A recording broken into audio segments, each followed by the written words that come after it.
你有没有想过，一个当红明星会在一夜之间从舞台的光环坠入无法解释的黑暗？9月11日，于朦胧37岁，曾经红透半边天的男星被爆出从高楼坠下。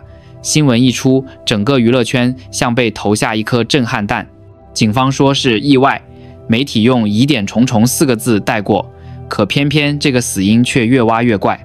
这里是意识觉醒，记得按赞、订阅并打开小铃铛，这样您就不会错过我们的新视频。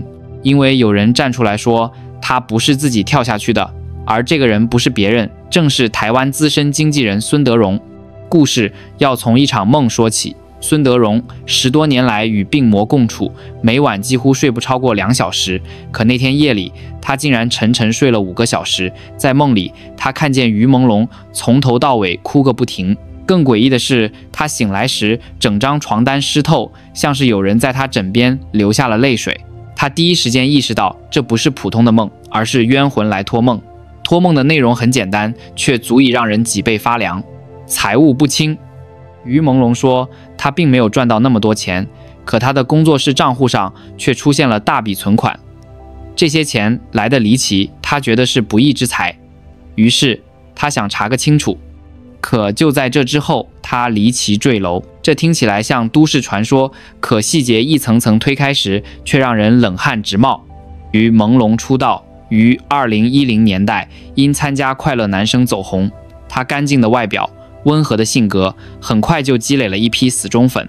可谁都没想到，这样一个在镜头前总是带着微笑的人，会以如此方式离开人世。孙德荣说，他和于朦胧的关系不只是师徒，更像父子。10多年前，他在学校选了8个练习生，于朦胧就是其中之一。训练1年半后，他才回台，把所有合约无条件归还。那时他觉得自己已经尽了责任，没想到多年后却要替他收魂深渊。他叫我爸爸。孙德荣说，这声爸爸成了他义无反顾的理由。但问题来了，如果真如传言他不是意外，而是遭人毒手，那么动机是什么？有人推测是因为钱。娱乐圈里，财务从来都是最隐晦、最复杂的部分。明星一边在舞台上享受掌声，一边却常常对自己到底赚了多少钱毫无头绪。工作室账户庞大，但真正能进到本人手里的数字，往往被层层截留。更何况于朦胧这样的性格太过正直，正直到什么程度？他在梦里哭着说，这些钱不是我该得的。这句话本身就说明他从没把自己当成要钻漏洞的人，他宁愿少拿，也不愿多占。可偏偏这种人最危险，因为正直的人最容易踩到别人的痛脚。有人传言他在搜证，想要查明账户上的流向。可娱乐圈的账本，一旦有人想动，立刻会触碰到一连串的利益链条，从投资方、经纪公司到背后资本，哪一个不是盘根错节？这就是悲剧的关键。有人选择睁一只眼闭一只眼，活得安稳；有人选择站出来质疑，就可能付出代价。孙德荣在记者会上说了一句意味深长的话，这种事连身边最熟的人都不应该讲，听懂的人都懂。9月29日，新庄地藏王菩萨庙，天空突然下起雨，孙德荣亲自为于朦胧举行法会，收魂超度。很多人以为这只是单纯的民俗仪式，可在台湾人的观念里，这背后还有更深的含义。既然阳间的事说不清，那就只好托付给阴间的神明来裁断。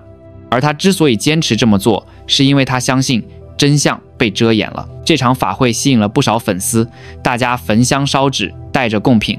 孙德荣当场宣布，所有贡品会捐给孤儿院。他说，这是于朦胧希望留下的爱。如果你从旁观者角度看，这一幕几乎像电影雨水、庙宇、白衣、哭泣的人群，可在现实中，这却是对一个年轻生命的最后追问。他活得太清白，太正直。这是孙德荣反复提起的话。到这里，矛盾点就出现了。既然有这么多疑点，为何没有进一步的调查？为何没有官方说明？为何没有公开的追悼仪式？在娱乐圈里，丑闻从来不会凭空消失，只会被更大的力量压下去。越是没有声音，越说明背后有人不想让声音存在。孙德荣本想亲自赴北京讨公道，甚至打算先写好不自杀声明，以策安全。可后来亲友们劝他放弃，去了你们就找不到我。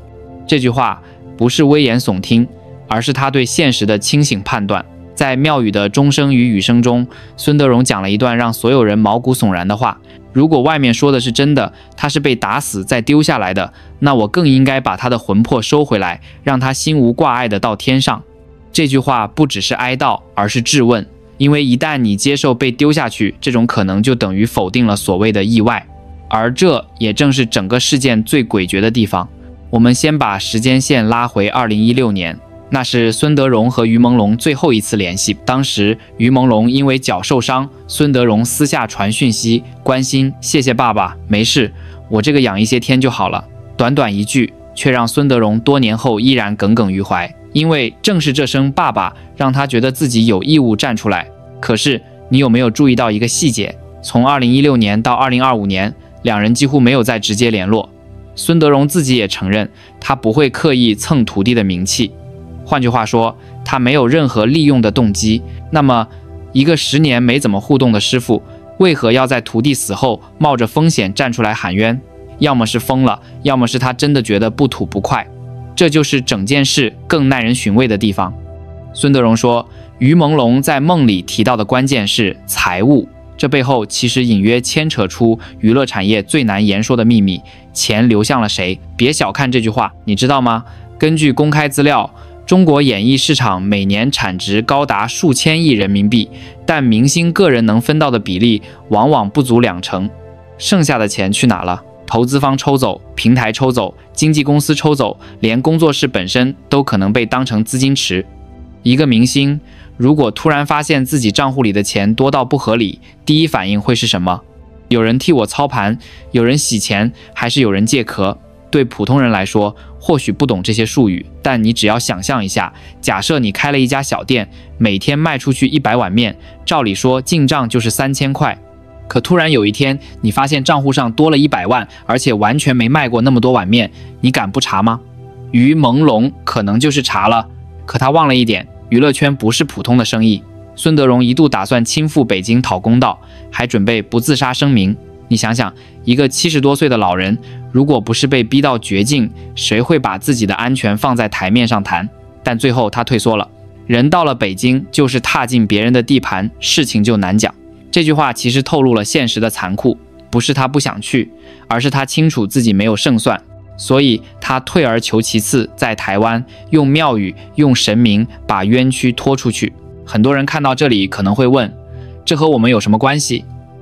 一个明星的死，一个师傅的梦，听听也就算了，可别忘了，娱乐圈从来不是孤立的，它背后牵动的是资本，是权力，是信息控制。而这些东西和我们日常生活其实比你想象的更接近。想一想，当你看到新闻标题里写着意外、疑似抑郁、自杀，你真的相信吗？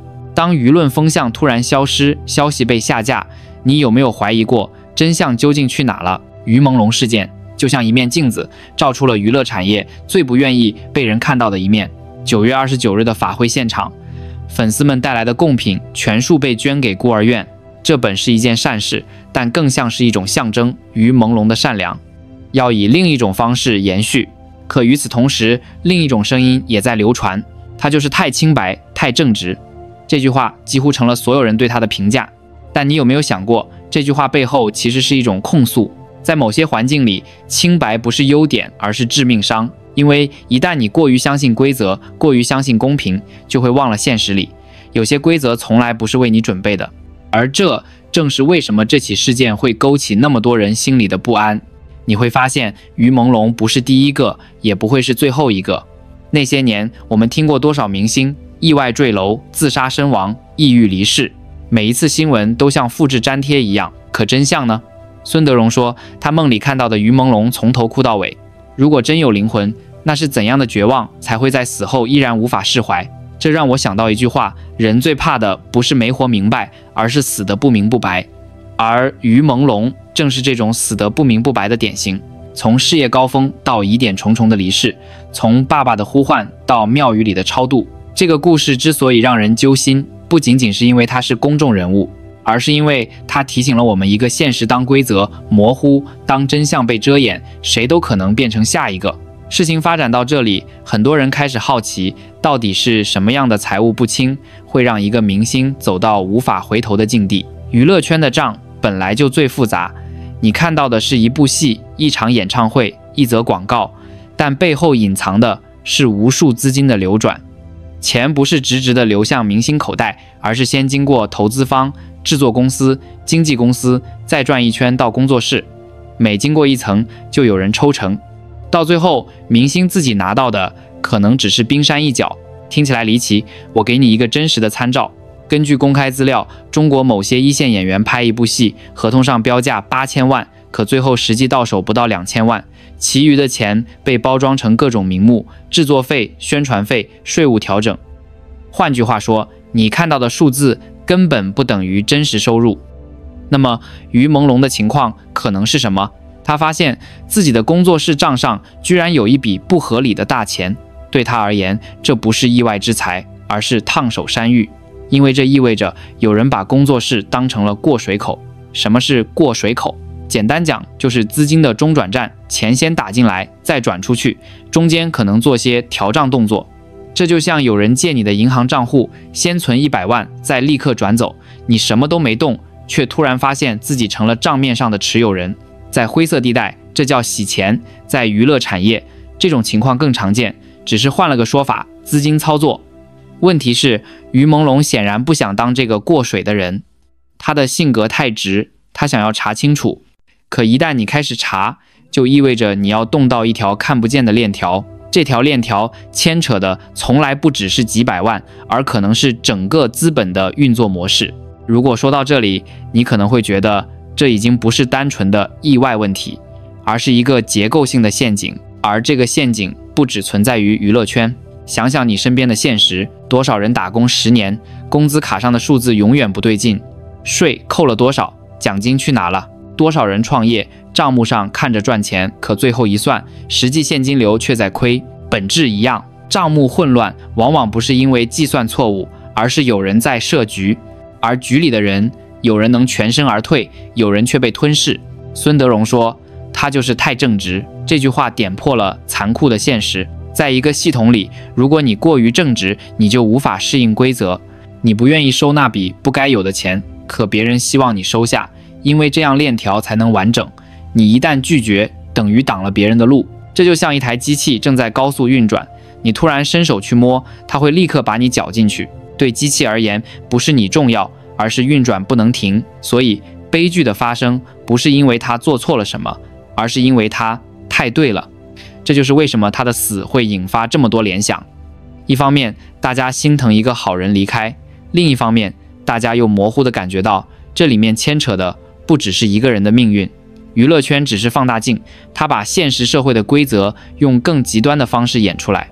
资本可以塑造明星，也可以让明星一夜之间消失。掌声可以把你推上顶点，也可以在瞬间归零。而我们普通人其实每天都在过着类似的处境，只是规模小得多。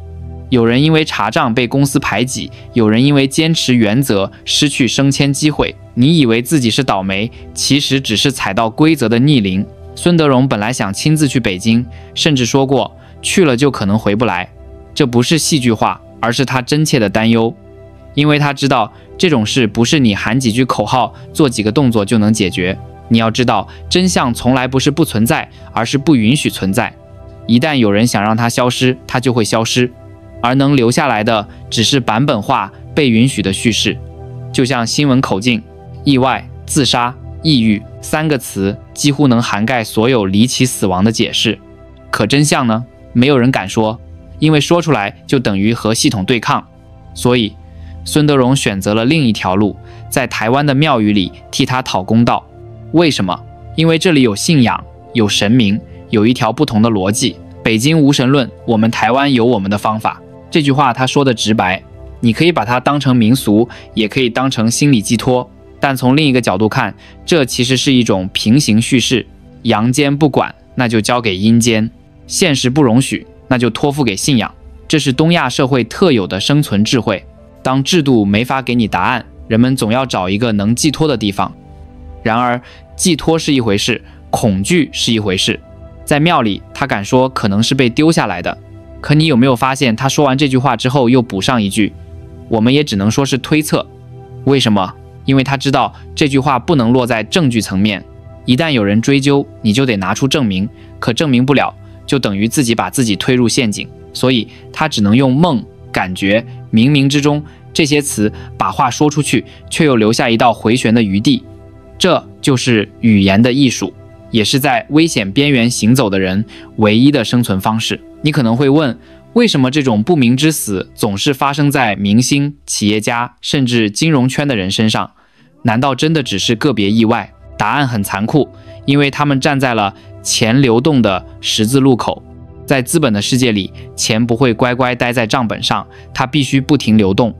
你看见的是收入与支出，但背后真正驱动的是谁能从流动中分一杯羹。娱乐圈的钱最典型，一部戏投资2个亿，最后票房可能只有1亿，可为什么投资方还愿意砸？因为账本可以调整，钱可以绕一圈再回来。投资本身不是为了观众的票钱，而是为了利用资金在流动的过程中创造空间。你明白吗？钱不是靠结果赚钱，而是靠过程赚钱，而明星就是这个过程里最显眼的招牌。他们在台前唱歌、演戏、微笑，台下却可能只是一个被利用的壳。于朦胧的问题就在这里，他太想把账看清楚，可一旦你把账看清楚，就等于打破了别人布好的局。你可以把这比喻成赌场，你坐在牌桌前，只要照规则下注，赌场就笑脸相迎。可要是你突然想查监控录像，问荷官手里的牌怎么发的，你猜会发生什么？对不起，你就不受欢迎了。娱乐圈和资本市场本质上一样，参与的人只要乖乖演戏，大家就能继续运转。可一旦有人试图揭开底牌，就会触发风险。这种现象不只发生在娱乐圈，你去看财经新闻，会发现很多意外身亡的故事。某企业老板在上市前坠楼，某金融高管在调查期间失踪，某基金经理突然宣布抑郁。表面上每一件都是孤立的，但连在一起，你就会发现一个规律，他们都有一个共同点，手里掌握了别人不想公开的账本。这让我想到一个老话，会计是商业的灵魂，可在某些地方，会计也是最危险的职位。因为账本不会说话，只有人能说，一旦有人决定开口，就可能威胁到一整条链条的稳定。这时候最简单的办法就是让那个人闭嘴。你以为这是电影情节？不，现实往往比电影更冷酷。这也解释了为什么孙德荣要用梦的形式来讲述。梦是无法被追责的，你可以说是幻觉，可以说是心理投射，但你不能说它是证据。而偏偏正是这种无法被验证的叙事，成了保存真相的唯一方式。它让人们意识到事情没那么单纯，它也让更多人开始质疑所谓的意外究竟有多少是真的。我们把视野再放大一点，你会发现，凡是牵扯到高利润的行业，几乎都伴随着信息不透明。金融是这样，次贷危机之前，美国的银行账面光鲜，背后却是一个接一个的空洞资产，直到泡沫破裂，才让人看到真实的黑洞。地产是这样，无数开发商宣称现金流充足，结果资金链一断，楼盘全烂尾。娱乐圈更是这样，明星表面光鲜，背后债务累累，甚至被当成资金过水的工具。透明意味着所有人都能看见，可一旦所有人都能看见，就没法继续操作。所以不透明才是高利润行业的常态。问题是，不透明就意味着风险转嫁，谁去揭开谁就背锅，谁去质疑谁就最危险。于朦胧就是在这种逻辑下倒下的。那么这件事和我们普通人有什么关系？很简单，我们虽然不在娱乐圈，但也同样活在资本逻辑里。想想，为什么你的房贷越还越重？为什么公司总说利润微薄，可老板开车换一辆比一辆好？为什么明明经济在成长，可你总觉得钱包越来越紧？答案就是信息不透明，让你永远看不清全貌。你看到的是表象，而不是底层逻辑。这就是为什么于朦胧的死不只是一个人的悲剧，而是一个社会的隐喻。它提醒我们不要天真地以为清白就能保护自己，因为在资本逻辑面前，清白往往意味着你不合群，不合群就可能被排除，而这种排除，轻则是失业孤立，重则是彻底消失。孙德荣的痛苦不只是失去一个徒弟，更是看着一个单纯的人被卷进机器的齿轮。他懊悔地说，如果当年没选他，是不是就不会有今天？这句话像针一样扎心，因为它揭示了另一个现实：有时候你的机会其实也是你的陷阱。为什么真相总是被掩盖？因为真相不是中立的，它关系到利益。在某些体系里，利益大于真相，秩序大于个体。所以，当一个生命离去，最容易被拿来解释的不是他经历了什么，而是怎么说比较安全。这就是为什么新闻标题总是那么雷同：意外坠楼、抑郁离世、突发猝死。每一个词都模糊，都模棱两可，却恰好能堵住大众的疑问。久而久之，人们也麻木了，看到明星离世只是叹一口气又一个，真正去深究的人越来越少。可偏偏总会有人不甘心。孙德荣就是这样，他用梦来保存真相，用妙语来表达质疑。梦不会被定罪，妙语不会被消音。这听起来像无奈，但其实是一种智慧。在无法直说的地方，用曲折的方式说；在现实被遮盖的地方，用信仰来延续。这也是为什么很多时候你会发现，真相不是在官方文件里，而是在传言、在民俗、在街头巷尾的悄悄话里。有人说这样的方式不靠谱，可别忘了，人类的历史很多时候就是靠碎片化的真相传下来的。古代王朝史官敢写实录吗？不敢，写的都是歌功颂德，真正的内幕往往藏在笔记、野史、民间故事里。等几百年后，考古佐证才拼凑出真实。今天其实一样，新闻是版本化的，真相是碎片化的，而普通人能做的就是别完全相信表面，要学会在碎片里寻找线索。那普通人该学到什么生存法则？第一条，别天真的以为清白等于安全。清白只代表你没错，但没错不代表不会被卷进错里。社会是个机器，机器运转的时候，不会因为你是好人就放你一马。第二条，别急着把话说满。你以为直言不讳是勇气，但很多时候直言只是把自己暴露在风口浪尖。真正聪明的人懂得用隐喻、用暗示、用别人听得懂的方式表达。像孙德荣，他不用证据，他说梦可以被质疑，但不能被否认。第三条，要看懂钱的流向。你或许不在娱乐圈，但你每天都在和钱打交道。工资单上的数字、贷款的利率、公司账目的盈亏，都在告诉你一件事：钱是怎么流动的。如果你看不懂，就会被牵着走；如果你看懂了，就知道什么时候该退，什么时候该守。第四条，别迷信规则。规则从来不是固定的，它是由掌握话语权的人设定的。你能做的是在规则里找到自己的位置，而不是妄想去改造整个系统。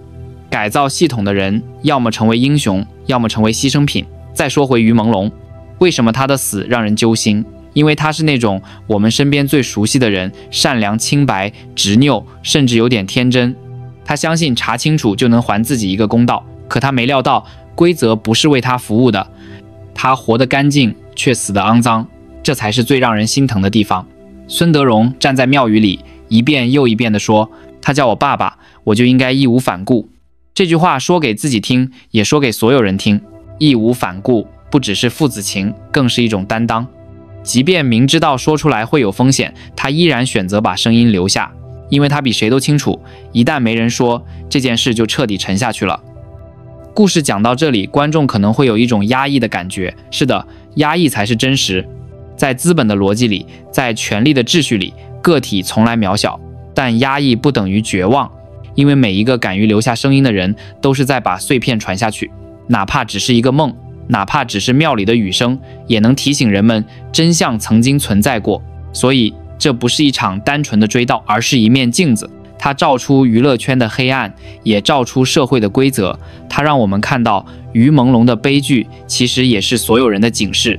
你会发现这个故事听完，你已经学到了3个核心：钱的流向决定了风险的方向，清白不等于安全，真相往往只能以碎片的形式存在。这3个认知不仅能帮你看懂新闻，也能帮你在现实生活里少走弯路。于是这就是结尾，不是答案，因为答案不会有，而是提醒你，当下次再看到类似的新闻标题，不要急着接受表面。当你再遇到看不懂的账目，不要假装没事。当你听到别人讲梦传言，也许别急着笑，因为真相就藏在这些看似不起眼的碎片里。而真正聪明的人会学会拼图，